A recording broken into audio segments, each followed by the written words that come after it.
A good Tevach! A good week to you, Shavua Tov. It's great to be learning on a Saturday night and starting the week off right. Let's light up the darkness. And who is with us on a Saturday night? Patrice in Utah, Ira in Greenville, David in LA, Melissa in Great Neck, Bella in Florida, Rochelle in Modesto, Paul in Chicago, David is in LA, Guy in Ohio, Paul in Minneapolis. Welcome, everybody. So good to have you with us. I learned a spectacular little teaching today from our Rav, Rabbi Kalmanson, commenting on the Parsha, the Torah portion we read this morning. Shoftim had many teachings, many laws in it. One is a little bit perplexing, right? So if there was an unsolved murder, somebody was killed and they found his body, in the Holy Land between towns, and no one knows, how it happened. So then the Torah teaches that the elders of the nearby towns, the rabbis, the leaders of the community, have to come and swear that they don't know what happened to this man. And also that they did not let him pass through their town and did not help him. And it's kind of an odd outcome. And then they have this special ritual of the calf whose neck is broken, called the Egla Rufa. But what's really strange about it is you would think that if there's an unsolved murder and somebody has to swear, so who would you gather? The usual suspects, right? Like in that movie, The Usual Suspects, you'd pick up the local lowlifes, make them swear that they didn't kill this guy. Why are you bringing the righteous people in?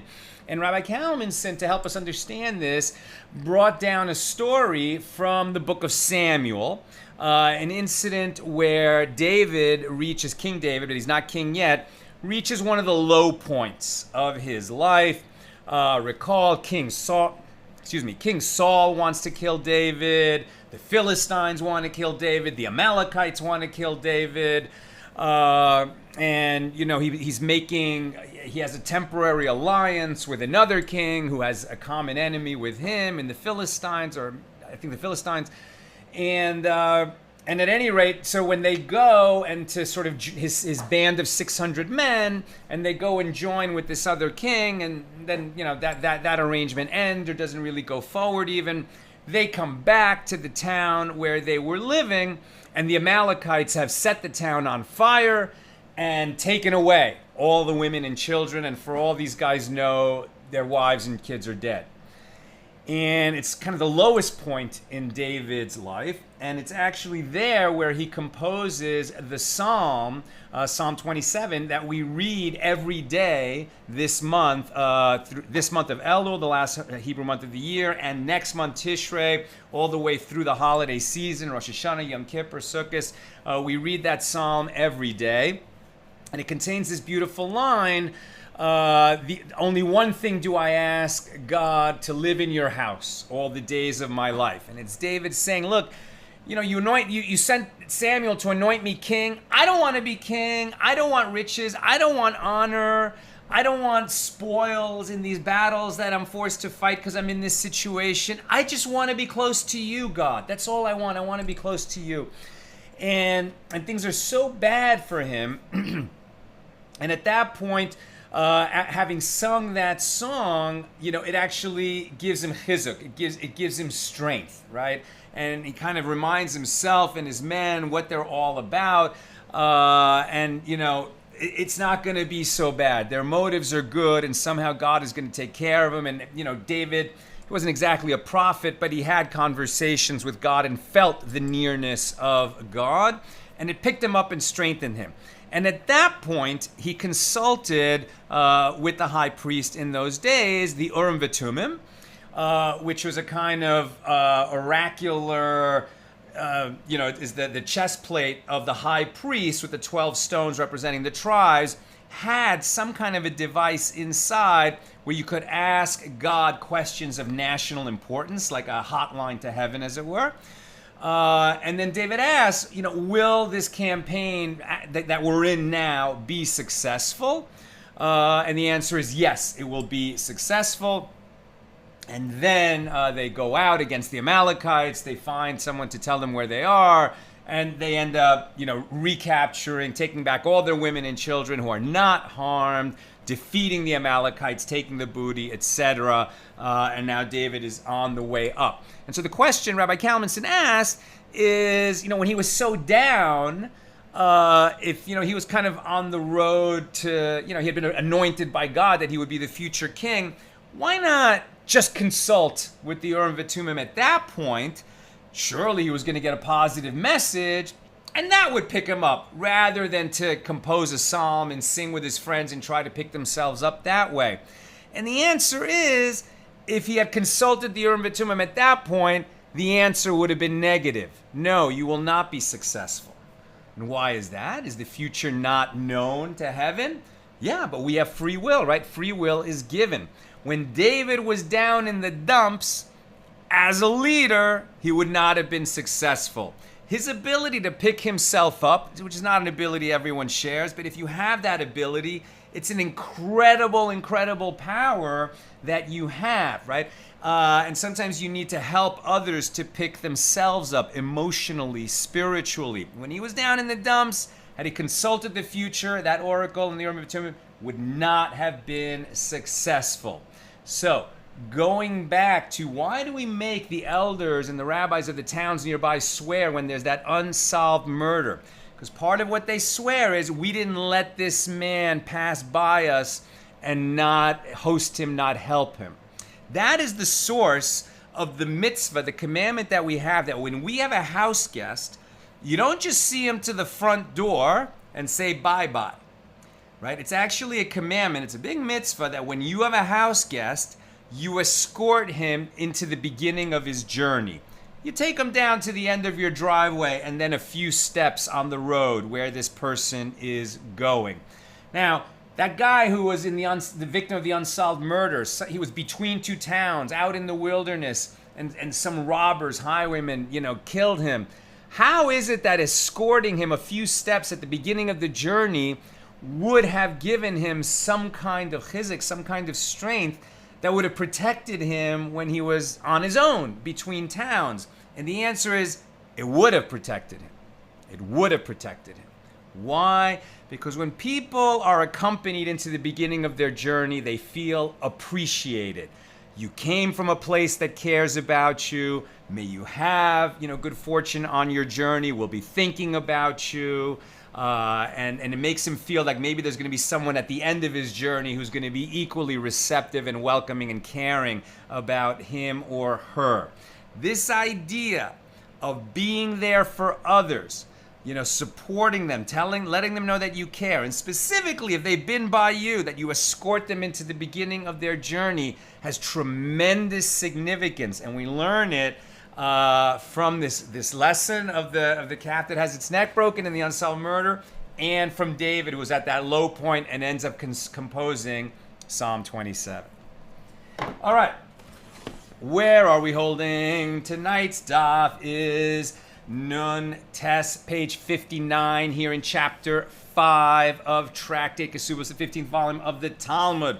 We are completing of Mishna number 3, which held that a husband does not have the right, at least in most situations, to consecrate his wife's earnings, right? So a husband has an obligation to sustain his wife, and if she works, he's actually entitled to her earnings. If he doesn't support her, if he's not sustaining her, he certainly does not have a right to her earnings.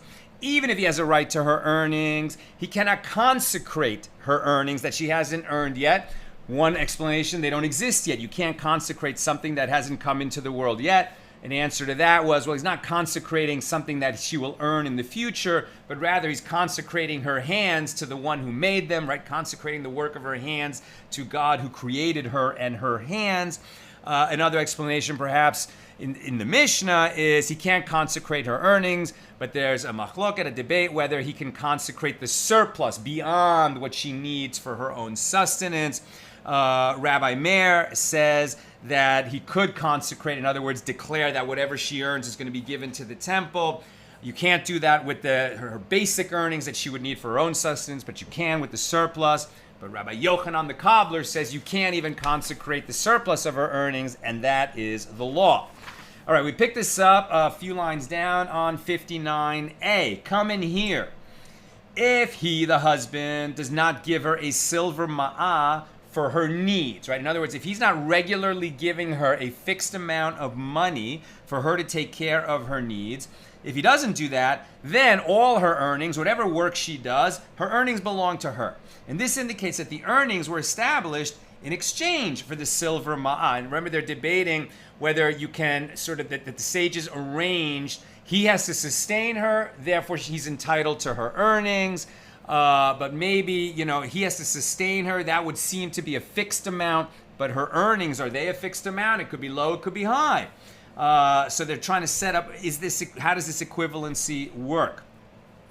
So this indicates that the earnings were established in exchange for the silver ma'ah, as Rav Ada bar Ahava contended. Now the Gemara rejects this by amending the text of the Mishnah. Say, rather, the surplus of her earnings belongs to her. So the Gemara challenges the emendation, but it is taught in the continuation of this Mishnah, what is the fixed amount that she must earn for him?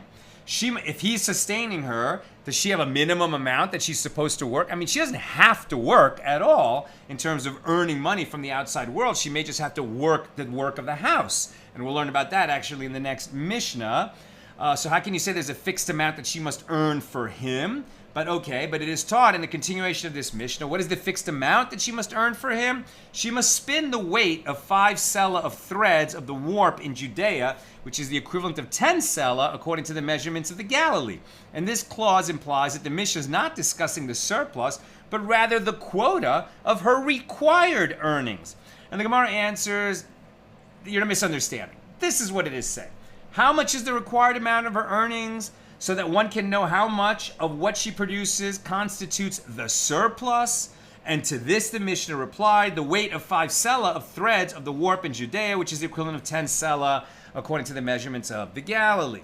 Now Shmuel said, not the prophet, but the Amora in Babylonia, the sage Shmuel, said, the law is in accordance with the opinion of Rabbi Yochanan the cobbler, that you cannot consecrate neither your wife's basic earnings nor the surplus.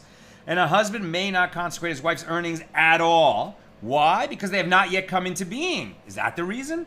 And the Gemara asks, and did Shmuel actually say this? But didn't we learn in the Mishnah, in Tractate Nedarim on page 85a, if a woman said, what I make to feed you, i.e. what I earn for you, is forbidden like an offering. This is a vow called a koinam. So a koinam is a type of offering where you say that some possession of mine is going to be forbidden either to me or to someone else, as if it had been consecrated to the temple. When something is consecrated, no one can use it, right? It's given to God. It's given for the use of the temple. And anyone who uses it for their own purposes has committed the transgression, the aver of hekdesh, right? That they have misappropriated something that is holy. A vow of koinam is saying it's like something that was consecrated. So in the same way, I won't be able to use it if I declare koinam on myself, or somebody else. They won't be able to use it if I declare my possession koinam on them. As if it were consecrated, even though it is not. I just can't use it, or that person can't use it, whoever I declare in the vow. All right, so why are we using the law of this vow? So if the wife said, okay, whatever I earn, now if the husband is sustaining her, then her earnings accrue to the husband's benefit. He is entitled to her earnings if he is sustaining her. Well, what if she takes a vow and says, my earnings are koinam to you, as if they were consecrated, but they're not consecrated, but at any rate, according to my vow, you cannot benefit from anything that I earn. What then? Well, she has a prior obligation to work for him, and therefore this vow cannot take effect on something that does not actually belong to her, since he's sustaining her, her earnings belong to him. She can't declare anything like that they're koinam. So Rabbi Akiva says, even so, the husband should nullify the vow, right? So a husband can nullify the vows of his wife on the day he hears of it. He has one day to make a nullification. If he doesn't nullify it, then it's like he ratifies the vow. So Rabbi Akiva says he should nullify the vow, lest she produce more earnings than is appropriate for him, and the koinam will then take effect on the surplus amount. So Rabbi Yochanan ben Nuri said he should nullify the vow for a different reason, lest he divorce her. Since she rendered her earnings forbidden to him, she will then be prohibited from remarrying him, right? So she cannot, while she's married to him and he's sustaining her, she can't declare that her earnings are koinam to her husband. But if she says, my earnings are koinam to you, if it should happen that they get a divorce, then at that point her vow would kick in. And then for the rest of her life, anything she earns would be prohibited to that man. And they would remove the option for them to remarry. And for that reason, he should nullify that vow. Since she rendered her earnings forbidden to him, she will be prohibited from remarrying him after her divorce, as it would then be impossible for him to avoid benefiting from his wife's earnings. And Shmuel said, the law is in accordance with the opinion of Rabbi Yochanan ben Nuri, lest, the concern that he should nullify this vow because they might divorce, and then this would prevent them from remarrying. Because if you can't benefit from your wife's earnings, you can't be married to her. So the law is in accordance with the opinion of Rabbi Yochanan ben Nuri, who maintains that the wife can render her future earnings prohibited to her husband before these earnings have come into being, with the prohibition to go into effect after she divorces. So this makes the assumption that vow will kick in after they divorce. Now, whatever she's earning after they divorce, first of all, it's not a sure thing they're ever going to divorce, but if they divorce, whatever she earns after that would be subject to this vow of koinam. But whatever earnings those are, they don't exist right now at the time she takes a vow. So can you take a vow with respect to something that does not exist yet? Apparently, according to Rabbi Yochanan ben Nuri, yes, you can, but not everyone agrees. So this would imply that Shmuel holds that it is possible to consecrate an object that has not yet come into the world, contrary to what Rabbi Yochanan the cobbler said. And the Gemara answers, when Shmuel said that the law is in accordance with the opinion of Rabbi Yochanan ben Nuri, he was referring only to the surplus. Maybe so, but he is saying that a vow will adhere to something that does not yet exist. So the Gemara asks, if so, let him say explicitly that the law is in accordance with the opinion of Rabbi Yochanan ben Nuri with regard to the surplus. Or alternatively, he should say that the law is not in accordance with the first Tana. Or alternatively, he should simply say the law is in accordance with Rabbi Akiva, who is concerned about the surplus amount. Rather, we should explain it differently. As Rav Yosef said, did you speak about koinamos, right, plural of vow, koinam, this kind of vow, to prove your contention that one can consecrate objects that have not yet come into the world? You're teaching that one can consecrate something that does not yet exist by comparing it to a teaching about a koinam vow, that somebody can vow that something that does not yet exist will be prohibited to himself or to someone else. But can we learn about whether consecrating something that does not yet exist, can we learn that from a law about vowing that something will be prohibited to someone else, even if it does not yet exist? That may not be a fair parallel, or we may not be able to make that extension of the law. Koinamos are different, as they have a special status, since a person can prohibit another's produce to himself. I can say, your produce, anything that you grow, is prohibited to me. You haven't given it to me yet. You own it. I cannot consecrate what you own. I can't say that, hey, the produce of your field is consecrated to the temple. What I've said is meaningless. You own it. I have no right to consecrate it. But I can say that whatever you grow in your field is prohibited to me. I cannot benefit from it. So you can make a koinam on something that you don't own. You cannot consecrate something that you don't own. So how are we going to learn the law of consecration from the law of koinam when these two things are very different from each other? So this indicates that a koinam has a unique power that enables a person to consecrate an object that has not yet come into the world. I could say anything that you grow in your field is prohibited to me. Now, it hasn't grown yet, so I can make a koinam on something that doesn't exist yet. I can also make a koinam on something that is not in my possession. Do I know? I cannot consecrate something that is not in my possession. So how do I know that from the fact that a koinam can adhere to something that doesn't exist yet, that I can consecrate something that doesn't exist yet? Since I can't learn from koinam with regard to something that I don't possess in order to consecrate it. So Abaye said to him, this analogy cannot serve as a proof. Grant that a person can prohibit another's produce to himself, but this is possible because a person can prohibit his own produce to another. In both cases, there is at least one aspect of the prohibition that is in his domain, either when he forbids another's produce to himself or when he forbids produce in his own possession to others. However, one cannot prohibit an object that has not yet come into the world to another, since a person cannot prohibit another's produce to another, just as he cannot make a konam and render prohibited to another person. Right? I can't say that whatever Jim grows in his field, I vow that it is prohibited for Larry to consume it. I have no right there, right? I don't possess that. Not only does it not exist yet, whatever may grow in the future in Joe's field, but I don't possess it. I have no right to say anything about it. Nor do I have a right to say anything about what Larry can or can't consume. I can only make a koinam if it's something to do with me, either because I grew it or because I will not consume it.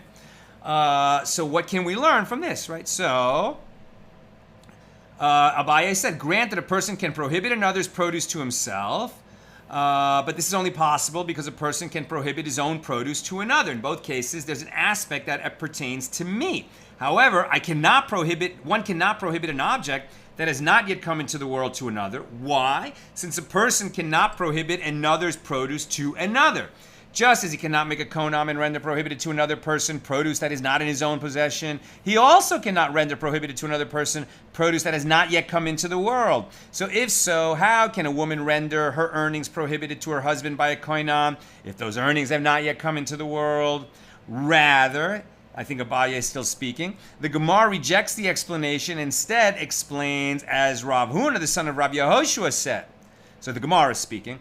The Mishna does not refer to a case where she said, my earnings are konam to you, but rather to one when she says, my hands are consecrated to the one who made them. And this konam can take effect because the hands do exist in the world. So the Gemara asks, when she says this in such terms, does it become consecrated? She is subjugated to her husband with regard to her earnings, if he is sustaining her. So how can she consecrate that which is not hers? The Gemara answers, she says that the consecration will take effect when she will get divorced from her husband. Okay, so that's a different vow, or a different consecration. She's not saying, he's sustaining her, so she can't consecrate her earnings. But she can say, when we get divorced, my earnings are consecrated, because then they're going to be hers. So the Gemara asks, is there anything one would do that if done at the present, the consecration could not take effect, and in the future the consecration could take effect? She can't consecrate her earnings now. Can she consecrate earnings that will come into being later, like after she divorces? Rabbi Eli said, why not? If one told another, this field that I am selling to you will be consecrated when I buy it back from you, doesn't that field become consecrated when he buys it back? It appears that one can cause an item to become consecrated in the future, even though at present he cannot consecrate it. Rabbi Yirmiyah objects to this. Are these cases comparable? There, with regard to a field, since the field that he is selling belongs to him at the time of the sale, it is in his power to consecrate it. Therefore, he can effect sanctity on it at a later point as well. But here, it is not in her power to divorce herself. How can she say my earnings after we divorce will be consecrated? She can't. She doesn't have the power to create that divorce, right? Remember that divorce, under the laws of under Torah law, is a unilateral right that the husband has to create that divorce. It is not in her power to divorce herself. Consequently, the analogy is invalid. Rather, this is comparable only to a different case. When one says to another, this field that I already sold to you will be consecrated when I buy it back from you. Now, in that case, at this time, he doesn't own the field, but if this consecration is valid, then he is consecrating something he does not own at the time, but when he buys it back, it will immediately become consecrated. Rav Papa objects to this. Is Rav Yirmiyah's So this field that I already sold to you will be consecrated when I buy it back from you. In that case, the field is not consecrated. As when he said that this field was not, when he said it, the field was not in his possession. And one cannot consecrate an object that has not yet come into the world. He cannot consecrate a field saying it will be consecrated when I buy it back, because at the moment when he says it, Somebody else owns it, and he can't consecrate it even for the future. He'll only be able to consecrate it when he actually buys it. Rav Papa objects. Is Rav Yirmiyahu's analogy comparable? There, the field itself and its produce are in the possession of the buyer, and therefore the seller cannot consecrate them. Here, her body is in her possession, as she owns her hands. Rather, this is comparable only to a case where one says to another, right? We're trying to learn whether she can consecrate the work of her hands while she's married or not. Even if she's consecrating it in the future or after they divorce or the surplus, can she consecrate any of her own work as if it's her own, if her husband is sustaining her and he has this right to her earnings? So they're trying to draw an analogy to a case of buying and selling to help us understand it. So here's the next attempt. Right? So Rav Papa says, this is how you would do it. If one says to another, this field, now we're on 59b, this field that I mortgage to you and from whose produce you are benefiting will be consecrated when I redeem it from you. So the law is that it is consecrated, since the field itself was not transferred to another's ownership. Now Rav Shesha, the son of Rav Idi, objects. Is this comparable? There in the case where he mortgaged the field, it is in his power to redeem it, right? So he borrows money using his own field as collateral. During that period, the lender, let's say, has the right to the produce of the field. So I still own it, but this other guy has an income stream from my field, I guess, to help me pay off the loan. Now, is this the same? Is this and I can consecrate my field. Even while I did that, this field that I mortgaged to you and from whose produce you are benefiting, it will be consecrated when I redeem it. I can't consecrate it right now because the lender has rights in it. But after I pay off the loan, it reverts to being fully mine, and I can consecrate it even now so that as soon as I pay off the loan, this field is consecrated for the use of the temple.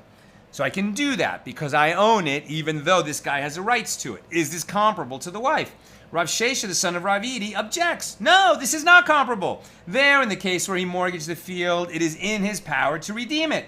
Whereas here, with regard to a woman who renders her earnings prohibited to her husband, it is not in her power to divorce herself from her husband. This is only comparable to one who says to another, this field that I have mortgaged to you for 10 years will be consecrated when I redeem it from you. And the law is that it is consecrated.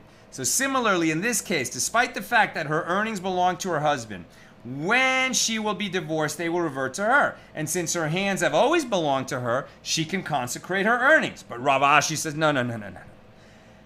Is it comparable? There, after 10 years, in any case, it will be in his power to redeem it. Whereas here, with regard to a woman, what difference does it make if you have a time, like a schedule for the redemption of the field or not? It is never in her power to divorce herself from her husband.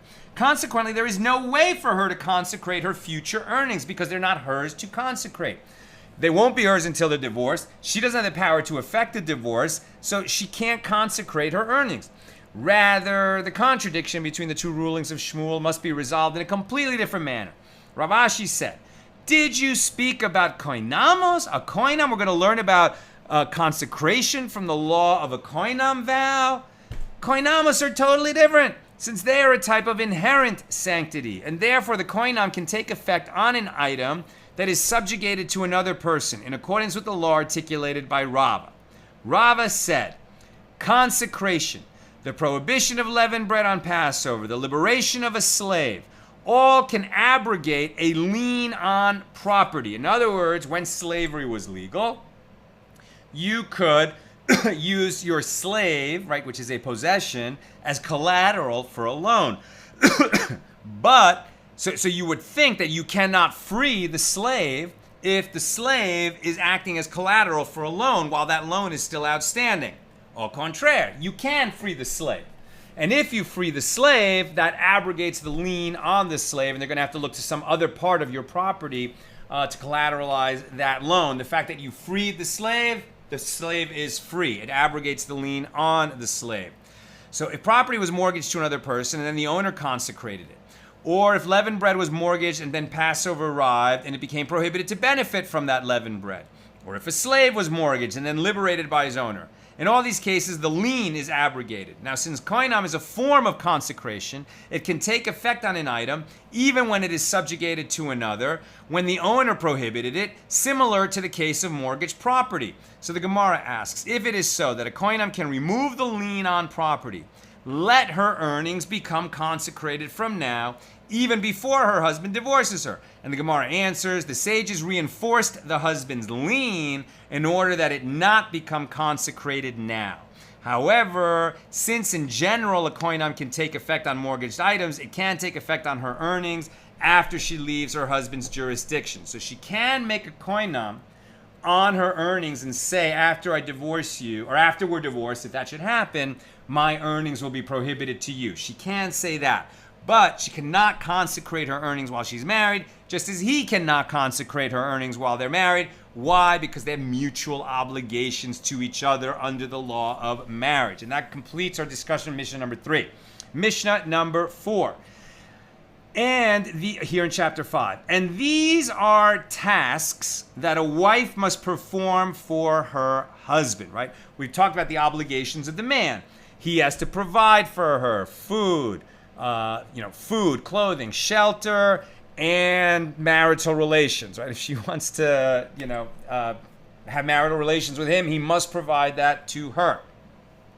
And there's other things he must provide for her as well. He has to bury her if she dies. His estate must provide for her, etc. Those are the obligations of the man to the wife. What are her obligations to him? She grinds wheat into flour and bakes and washes clothes, cooks and nurses her child, makes her husband's bed, and makes thread from wool by spinning it. If she brought him one maidservant, right? If she brought a female slave into the marriage, then the wife does not need to grind and does not need to bake and does not need to wash clothes. If she brought two maidservants into the marriage, she does not need to cook and does not need to nurse her child if she does not want to, but instead she may give the child to a wet nurse. If she brought three maidservants into the marriage, she does not need to make his bed and does not need to make thread from wool.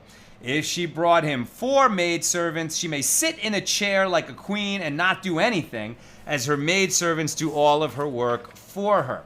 Rabbi Eliezer says, even if she brought him 100 maidservants, he can compel her to make thread from wool. Why? Because idleness leads to licentiousness. Nobody should be so rich that they sit on their butt and do nothing all day long, because this will lead to sin. It will lead to licentiousness. Consequently, it is better for a woman to be doing some kind of work. Rabbi Shimon ben Gamliel says, even one who vows that his wife is prohibited from doing work, he must divorce her and give her the payment of the marriage contract. Why? Because idleness leads to idiocy. Idleness leads to idiocy, or idleness leads to licentiousness. The law is actually, according to Rabbi Eliezer, that you don't allow your wife to do nothing because idleness leads to licentiousness rather than idiocy. Here's the Gemara on this Mishnah number 4 in chapter 5. With regard to the Mishnah's choice of terminology, the Gemara asks, could it enter your mind that she grinds the wheat into flour? Ordinarily, grinding is performed in a mill, using millstones that are rotated by water or by animals. So the woman herself does not actually grind the wheat. And the Gemara answers, rather say that she supervises the grinding by bringing the wheat to the mill and ensuring that it is ground properly. Alternatively, if you wish, say instead she can grind the wheat herself with a hand mill. Anyway, she's responsible that there should be bread in the house unless she brings a slave into the marriage with her. The Gemara comments, the Mishnah is not in accordance with the opinion of Rabbi Chia, as Rabbi Chia teaches a wife is only for beauty, and a wife is only for children, but not for household tasks. This is not the law. And Rabbi Chia teaches a wife is only for wearing a woman's finery. And Rabbi Chia similarly teaches one who wishes to beautify his wife should clothe her in linen garments. And one who wishes to whiten his daughter so that she will have a fair complexion should feed her young chickens and should give her milk to drink toward the time of her maturity.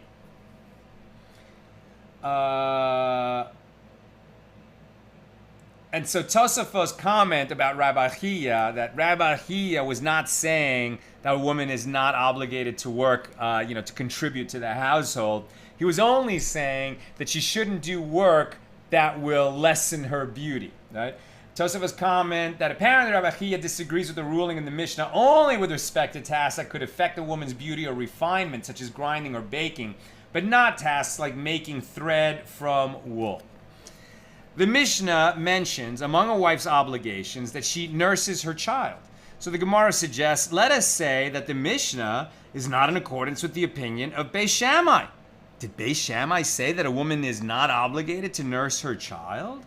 As it is taught in a Baraisa, if a woman took a vow not to nurse her child, Beis Shammai say, since she vowed, she must remove her nipple from his mouth and not nurse him. Beis Hillel say, her husband can compel her, and she must nurse the child even against her will. However, if she was divorced and therefore had no further obligations to her husband, he cannot compel her. Nevertheless, if the baby recognized her, then even after the divorce, her husband must pay her a salary as a wet nurse and compel her to nurse the child due to the danger that the child will starve if he refuses to nurse from another woman.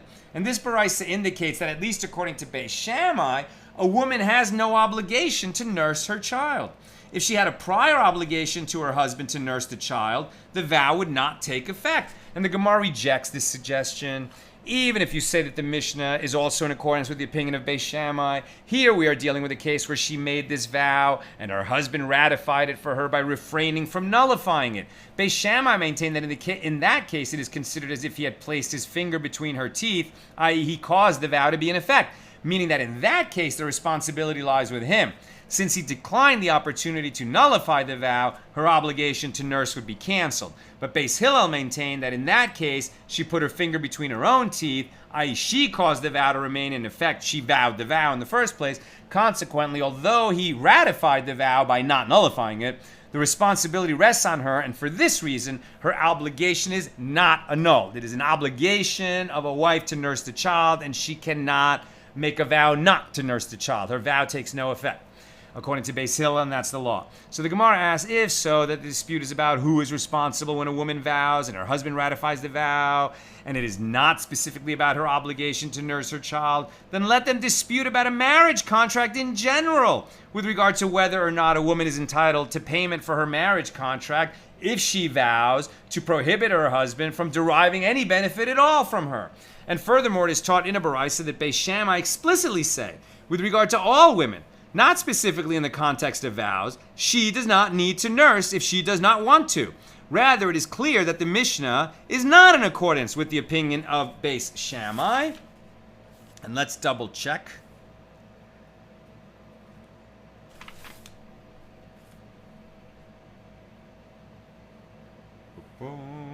Took a vow to nurse her child. If a woman vows not to nurse her child, she may be compelled to nurse him in accordance with Beis Hillel's opinion. So the Beis Shammai opinion is the minority, not the law. So the Gemara above quotes a Baraisa where it is taught that if the baby recognizes her, her husband can compel her to continue nursing, even if they are divorced and she doesn't owe the husband anything.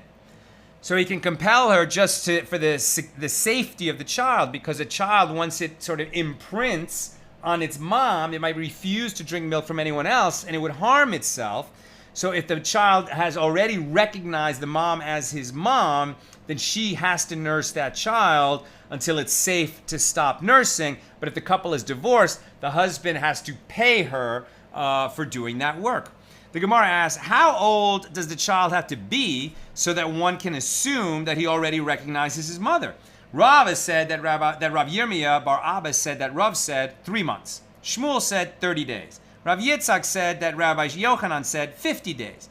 Rav Shimi bar Abaye said the law is in accordance with what Rabbi Yitzchak said in the name of Rabbi Yochanan.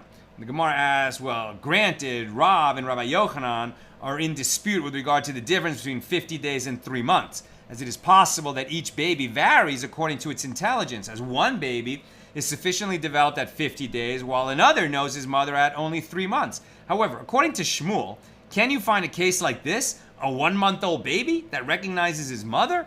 And the Gemara relates, when Rami bar Yecheskel came from Eretz Yisrael, he said, do not listen to those principles that my brother Yehuda said in the name of Shmuel, as Shmuel did not establish a particular time with regard to this matter. Rather, this is what Shmuel said: whenever he recognizes her, i.e. there is no fixed age at which this occurs. Once a baby recognizes the mother, then she has to keep nursing him so that it is safe. And I'm almost done. If you have any questions, get them in. So there was an incident that illustrates this, that the time, where this kicks in, that the baby recognizes the mother, is different for every baby.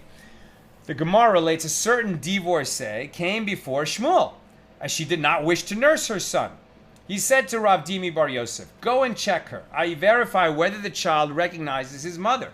So he went, and he placed her in a row of women. And he took her son in his arms, and he passed him near each woman to see how the child would react. When the child reached her, he looked at her face with joy, and she averted her eyes from him, as she did not want to look at him. And he said to her, "Lift up your eyes, get up, and take your son, as it is obvious that he knows you." And the Gemara asks, if this is so, then how does a blind baby know and recognize his mother? And Rav Ashi said, through smell and through the taste of her milk. So from the time a baby recognizes its mother, she has an obligation to nurse it for its safety until it is safe to stop nursing. And that is as an obligation in her marriage contract. All right, let's go to questions and comments. On Kesubos 59. Sharon, can a wife consecrate the funds her husband has committed for her support? That's such an interesting question. Now, you're talking about the Kesuba payment, right? That he would owe her after he dies, or they're divorced. Can she consecrate that because she has a lien on his property to ensure that she receives that at the time of death or divorce? Or so can she consecrate that? It's a great question, right? It's not due yet. It's not, it doesn't exist yet. But if she has a lien on his property to ensure it, you would think maybe she could consecrate it. Maybe that would work. Alternatively, Sharon might be asking, can she consecrate that which he gives her now? I would say no, because even though she has a right to it, if she consecrates it, what's she living on? Now, maybe she has her own income stream. She's an independent woman, so he's willing to sustain her. But he says, you know what? I will sustain myself, and I consecrate what you would have given me, which I have a right to, so I can consecrate it. I think it's tricky.